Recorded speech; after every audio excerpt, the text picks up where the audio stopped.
கோவில் நுழைவாயில். வேலப்பர் கோவில் இரண்டாவது கோபுரம் நல்ல சக்தி மிக்கது, முருகன் ஆசீர்வாதத்துடன். வேலப்பர் கோவிலின் மூன்றாவது கோபுரம்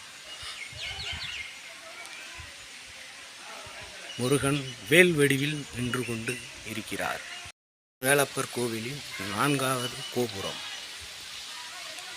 ஓம் என்ற உச்சரிப்புடன் காணப்படுகிறது. ஓம் முருகா. வேலப்பர் கோவிலின் நான்காவது கோபுரம்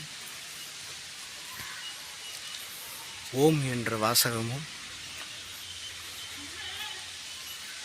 அவருடைய ஈட்டியும் அமைய பெற்றுள்ளது. வேலப்பர் கோவிலின் ஆறாவது கோபுரமாக பூக்களால் வர்ணமைக்கப்பட்டு வரவேற்கப்படுகிறது.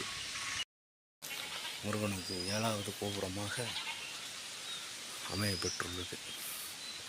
இக்கோவிலின் திருத்தலங்கள் மிகவும் அழகாகவும் வண்ணமயமாகவும் அமைய பெற்றுள்ளது.